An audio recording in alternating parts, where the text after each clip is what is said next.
बच्चों, in this video I am going to explain compounds and their nature for carbon family elements. Carbon family elements के compounds और उनके nature को describe कर रहे हैं। जो मेन कंपाउंड्स हैं हम उन्हीं के बारे में बात कर रहे हैं। ठीक है, तो करते हैं हम शुरुआत, है ना। देखिए, सबसे पहले हम बात करते हैं compounds and their nature. Generally carbon family elements form covalent compounds. Carbon family elements form covalent compounds. Carbon, silicon, germanium, tin, lead और एक और है, उसका ज़्यादा केमिस्ट्री हमें पता नहीं है, क्यों, रिसेंटली डिस्कवर्ड है और लाइफ टाइम बहुत कम है। ठीक है, चलो बात करते हैं। अब यहाँ पे बात एक और याद रखनी है कि हम कार्बन टू लेड जब जाएंगे तो कोवैलेंट नेचर डिक्रीज करता है।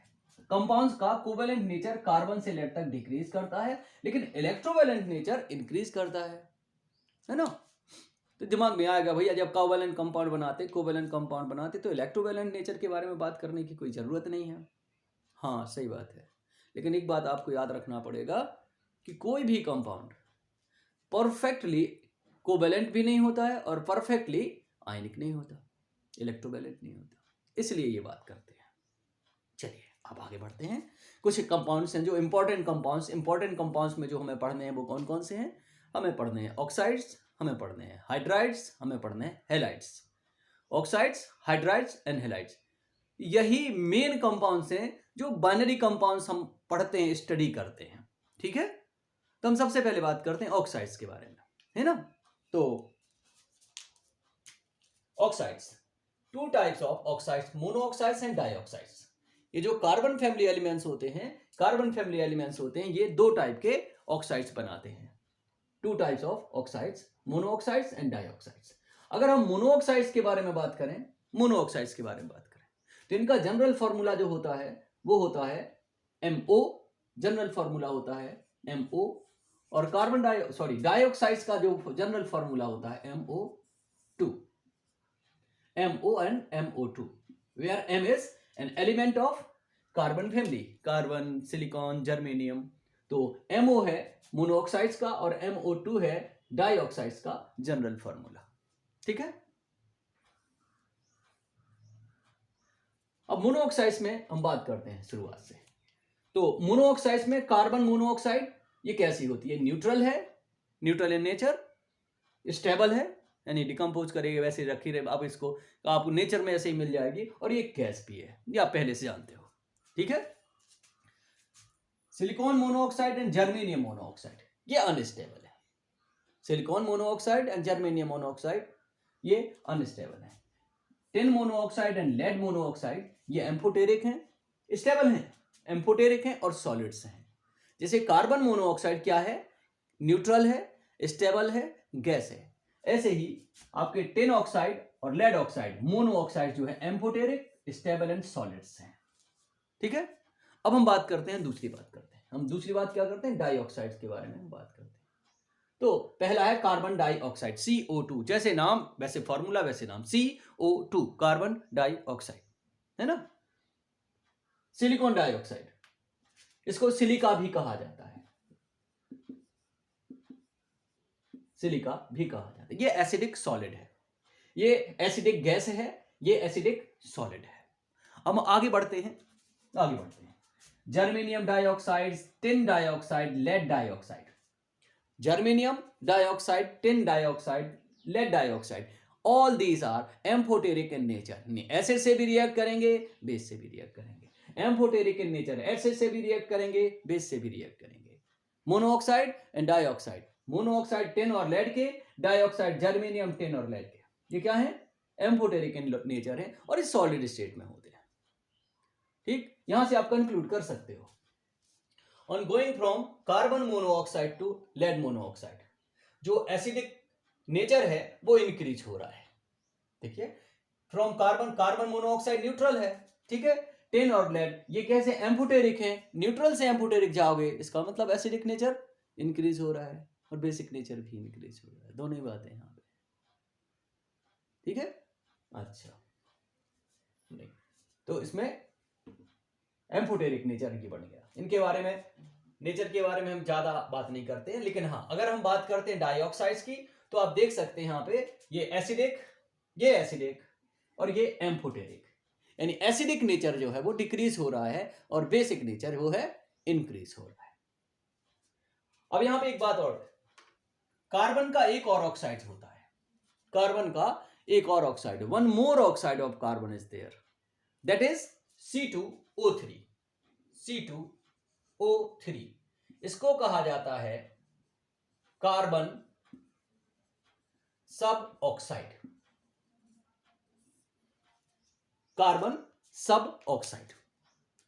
ठीक है, तो ये है ऑक्साइड्स के बारे में, किन ऑक्साइड्स के, oxides of carbon family elements. अब हम आगे बढ़ते हैं, हाइड्राइड्स, जो कॉमन हाइड्राइड है यानी सारे एलिमेंट बनाते हैं वो है MH4, CH4, SiH4, GeH4, ये सब के सब वोलाटाइल हैं लेकिन स्टेबल अगेंस्ट हीट है, डिकम्पोज नहीं होते हैं नॉर्मली। ठीक है, स्टेबल कंपाउंड्स। अब हम इंडिविजुअली कंपाउंड्स के बारे में बात करें, इंडिविजुअली कंपाउंड्स के हम बारे में बात करें, सबसे पहले हम कार्बन के बारे में बात करते हैं।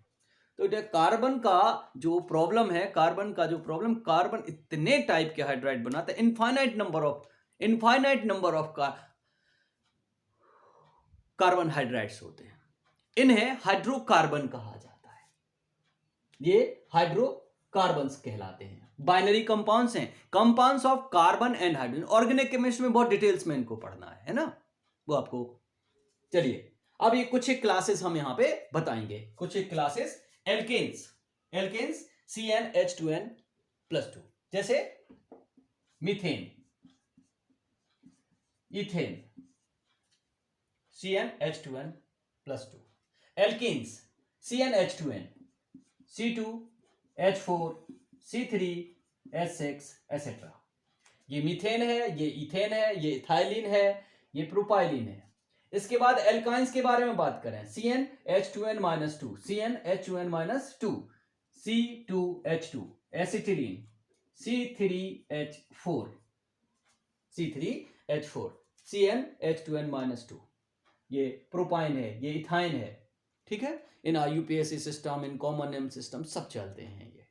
अब यहाँ पे मॉलिक्यूलर फार्मूले के बारे में बात करें हम, यहाँ पे स्ट्रक्चरल फार्मूले के बारे में बात नहीं कर रहे हैं, इनके लिए ज्यादा नहीं। हाँ, यहाँ पे अब जैसे बात करें अदर एलिफेटिक हाइड्रोकार्बन्स, एलिफेटिक का मतलब होता है carbon chain, open carbon chain है, ओपन कार्बन चेन आप जानते हैं, ऑर्गेनिक में आपने इसको पढ़ा हुआ है ना। तो एलिफेटिक अदर्स माने इन तीन के अलावा ये हो सकता है CH2 double bond CH double bond CH2, there may be 2 double bonds, aliphatic hydrocarbon, there may be 2 triple bonds, there may be double bond or triple bond, ये some other।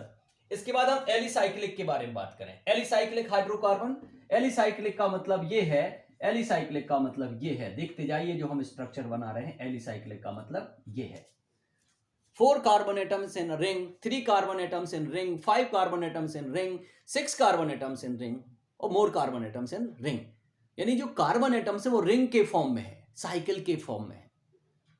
तो ये है आपके एलिसाइक्लिक हाइड्रोकार्बन्स। ठीक, ये होती तो ring structure है लेकिन प्रॉपर्टीज एलिफेटिक कंपाउंड्स के जैसे होते हैं, लेकिन रिंग स्ट्रक्चर वाले कुछ कंपाउंड्स और होते हैं। हाइड्रोकार्बन्स उनके स्पेसिफिक प्रॉपर्टीज होते हैं, उनके स्पेसिफिक प्रॉपर्टीज होते हैं, उन्हें कहा जाता है एरोमेटिक हाइड्रोकार्बन, जैसे C6H6 बेंजीन। इनके स्ट्रक्चर्स को आप ऑर्गेनिक केमिस्ट्री में डिटेल्स में पढ़े हैं। फिर भी हम बेंजीन का स्ट्रक्चर जो जनरल स्ट्रक्चर यूज किया जाता है, there is hexagonal ring,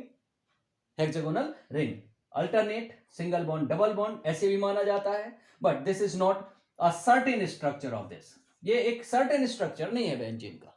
benzene structure के बारे में थोड़ा सा हम कुछ एक्स्ट्रा याद करके रखते हैं। ठीक है, ये तो हुआ कार्बन के हाइड्राइड्स के बारे में, कार्बन के हाइड्राइड्स के बारे में, यानी कार्बन सबसे ज्यादा हाइड्राइड्स बनाती है। हाइड्राइड्स ऑफ सिलिकॉन हाइड्राइड्स ये है SiNH2n+2, जस्ट लाइक एल्केन्स, लेकिन कार्बन के लिए जितने चाहे कार्बन एटम हो सकते हैं, लेकिन आप सिलिकॉन में ध्यान रखना पड़ेगा अप टू 8 सिलिकॉन एटम्स ये कंपाउंड पॉसिबल है। इसी तरह जर्मेनियम का भी सेम टू सेम पैटर्न है, बट यहाँ पे भी एक बात ध्यान रखना पड़ेगा, मैक्सिमम जर्मेनियम एटम में भी 5 है ना। टिन के सिर्फ 2 हाइड्राइड्स बनते हैं, SnH4 SN2H6, और लेड के बनता है सिर्फ एक, और ये भी लेस स्टेबल है। ठीक है, जो हाइड्राइड्स के बारे में हम बात कर रहे हैं वो क्या है, सिलिकॉन SiN, बिल्कुल बिल्कुल वैसे ही जैसे CnH2n+2 कार्बन का होता है, वैसे SiNH2n+2। जर्मेनियम का भी है GeNH2n+2, same to same alkanes के जैसे है, लेकिन एल्केन्स में N जितना चाहे हो सकता है, बहुत ज़्यादा हो सकते हैं कार्बन एटम्स, बट यहाँ पे अप टू 8 सिलिकॉन एटम, यानी ये जो कंपाउंड है 8 के बाद, इसके बाद पॉसिबल नहीं है। Si8H18, इससे आगे पॉसिबल नहीं है। इसी तरह से इसमें up to 5 carbon atoms Ge5H12 यहां तक पॉसिबल है, इसके बाद पॉसिबल नहीं है। यहां तक पॉसिबल है, इसके बाद ये पॉसिबल है नहीं। टिन के सिर्फ 2 ही हैं, SnH4 और SN2H6। इसी तरह से रूल को फॉलो करते हैं CnH2n+2 के जैसे, और लेड का सिर्फ एक हाइड्राइड है, लेड टेट्राहाइड्राइड PbH4, लेकिन ये लेस स्टेबल है। अब हम हैलाइड्स के बारे में बात करते हैं। हैलाइड्स का मतलब है compounds of these elements with halogen, fluorine, chlorine, bromine, iodine, है ना। इनकी 2 वैलेंसीज होती हैं 2 और 4, तो ये 2 बनाते हैं डाइहैलाइड्स एंड टेट्राहैलाइड्स। डाइहैलाइड्स और टेट्राहैलाइड्स बनाते हैं। डाइहैलाइड्स में there are 2 type of dihalides, MX2 and tetrahalides MX4। इनके बारे में हमें कुछ छोटी छोटी बातें याद करके रखनी है। जैसे हम सबसे पहले बात करते हैं डाइहैलाइड्स के बारे में, हम बात कर रहे हैं carbon does not form, carbon dihalide नहीं होता, यानी CX2 बनता ही नहीं है, होता ही नहीं है, बट बाकी सब बनते हैं। Silicon, germanium, tin, lead, silicon, germanium, tin, lead, सबके डाइहैलाइड्स बनते हैं। इनकी स्टेबिलिटी का जो ऑर्डर है, स्टेबिलिटी का ऑर्डर है सिलिकॉन से लेके लेड तक स्टेबिलिटी ऑर्डर है। सिलिकॉन डाइहैलाइड सबसे कम और लेड डाइहैलाइड सबसे ज्यादा स्टेबल होता है। लेकिन अगर हम बात करें टेट्राहैलाइड्स की, तो टेट्राहैलाइड्स का क्या है, ऑल एलिमेंट्स फॉर्म, सारे के सारे एलिमेंट्स बनाते हैं, यहां पे कोई फेल्योर नहीं है। All compounds are highly volatile, चाहे डाइहैलाइड्स हो चाहे टेट्राहैलाइड्स, सारे के सारे कैसे हैं, हाईली वोलेटाइल। हाईली वोलेटाइल का मतलब क्या होता है, जो आसानी से वेपराइज हो जाते हैं, आसानी से वेपराइज हो जाते हैं, उनको कहा जाता है वोलेटाइल, हाईली वोलेटाइल। केवल 2 हैं other than silicon tetrafluoride and lead tetrafluoride, ये वोलेटाइल नहीं, ये नॉन वोलेटाइल सॉलिड्स हैं। अब यहां पे एक बात ध्यान रखना है, ऑल कंपाउंड्स आर स्टेबल, सारे कंपाउंड्स स्टेबल हैं, टेट्राहैलाइड सब स्टेबल, लेकिन यहां पे देखना है लेड टेट्राक्लोराइड और लेड टेट्राब्रोमाइड ये अनस्टेबल है। और एक और ये प्रॉब्लम ये कि लेड टेट्राआयोडाइड ये बनता ही नहीं है, इट डज नॉट फॉर्म, ठीक है। और हम अगर टेट्राहैलाइड्स की स्टेबिलिटी के बारे में बात करें, तो कार्बन के टेट्राहैलाइड सबसे ज्यादा स्टेबल और लेड के टेट्राहैलाइड सबसे कम स्टेबल होते हैं। ये तो हो गई कार्बन के हिसाब से। अब हैलाइड्स भी तो 4 टाइप के हैं, फ्लोराइड, क्लोराइड, ब्रोमाइड, आयोडाइड, है ना। तो फ्लोराइड्स मोस्ट स्टेबल, ठीक, आयोडाइड्स लीस्ट स्टेबल। ये बात और याद कर लो, मींस किसी भी एलिमेंट का कार्बन से बात करते हैं लेड तक तो क्या होगा, कार्बन, टेट्रा, फ्लोराइड सबसे ज्यादा स्टेबल, क्लोराइड कम, ब्रोमाइड और कम, और आयोडाइड सबसे कम स्टेबल, चाहे वो कार्बन के लिए हो, चाहे वो सिलिकॉन के लिए हो, जर्मनी या लेड के लिए या टिन के लिए, किसी के लिए भी हो। तो यहां पे 2 बातें याद रखनी है स्टेबिलिटी के बारे में, कौन से, टेट्राहैलाइड्स के बारे में, कि ongoing from carbon to lead tetrahalides का स्टेबिलिटी इंक्रीज होता है। लेकिन अब बात करते हैं हम एक ही एलिमेंट के लिए 4 टाइप के हैलाइड्स। तो फ्लोराइड सबसे ज्यादा स्टेबल और आयोडाइड सबसे कम स्टेबल होते हैं, यह बात हमें याद रखनी पड़ेगी। यह है हमारा एक्सप्लेनेशन कार्बन कंपाउंड्स के कार्बन फैमिली के जो कंपाउंड्स हैं और उनके जो नेचर हैं। ठीक है।